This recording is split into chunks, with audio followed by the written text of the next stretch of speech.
এক তরুণীকে বিয়ের প্রতিশ্রুতি দিয়ে দীর্ঘ ৩ বছর ধরে সহবাস করার পর প্রতিশ্রুতি ভঙ্গের অভিযোগ উঠল উত্তর ব্যারাকপুর পৌরসভার এক তৃণমূল কাউন্সিলরের বিরুদ্ধে। চাঞ্চল্যকর অভিযোগটি উঠেছে উত্তর ব্যারাকপুর পৌরসভার ১১ নম্বর ওয়ার্ডের শাসক দলের কাউন্সিলর তথা নোয়াপাড়া শহর তৃণমূল কংগ্রেসের যুব সভাপতি প্রসূন সরকার ওরফে শুভদীপ সরকারের বিরুদ্ধে।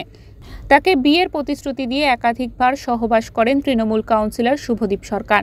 তারপর যখন যুবতী বিয়ের কথা বলেন তখন তিনি বেঁকে বসেন। বিয়ের জন্য চাপ দেওয়াতে গত ৮ই জুন তাকে হুমকি দিয়ে মোবাইল ফোন থেকে সব মেসেজ ডিলিটও করান শাসক দলের ওই কাউন্সিলর। তিনি হচ্ছে টিএমসির কাউন্সিলর পলতা ১১ নম্বর ওয়ার্ডের প্রসূন সরকার, যার ভালো নাম শুভদীপ সরকার। তো তারপরে তার বাড়ির লোককে যখন আমি জানাই, তার বোন আমাকে নানান রকম ভাবে বলে যে যাই করেছে আমার দাদা বিয়ে তো করেনি তোমাকে।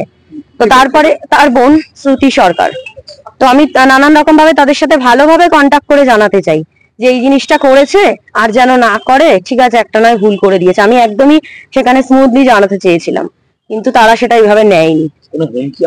হুমকি আমাকে লাস্ট প্রসূন সরকার দিয়েছে যে তুমি যদি জোর করে বলতে চাও তোমার সাথে আমার সম্পর্ক ছিল বা কিছু, আমি সোজা।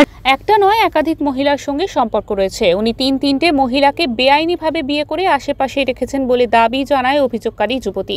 তৃণমূল কংগ্রেসের যুব সভাপতি প্রসূন সরকার ওরফে শুভদীপের কোনো প্রতিক্রিয়া না পাওয়া গেলেও তার বাবা বলে অভিযোগ মিথ্যা, মেয়েটি মানসিক চিকিৎসার দরকার আছে। আমিও তো একটি মেয়ের বাবা। তুই সামনে আসিস, মেয়েটি ট্রিটমেন্ট করছে, অবিলম্বে মেয়েটির চিকিৎসা হওয়া দরকার, নাহলে ভবিষ্যতে আরো এমন কিছু করবে যার জন্য ওর সপরিবার আত্মীয় স্বজন মিলেও অপমানিত হবে রাস্তায়।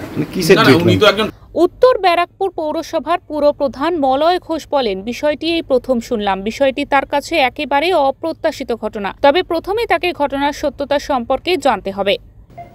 এটা আমাদের সম্পূর্ণ একটা অপ্রত্যাশিত ঘটনা। আর যেখানে অভিযোগ হয়েছে যে এজেন্সির কাছে, পুলিশের কাছে বা যেখানে, তারা তদন্ত করবে, তদন্ত করে যে ব্যবস্থা নেবে, এখানে আর কি বলার আছে। শুক্রবার দুপুরে নির্যাতিতা ওই তরুণী ব্যারাকপুর মহিলা থানায় কাউন্সিলরের বিরুদ্ধে একটি লিখিত অভিযোগ দায়ের করে তদন্ত শুরু করেছে পুলিশ। প্রতীতি ঘোষের রিপোর্ট, ওঙ্কার বাংলা।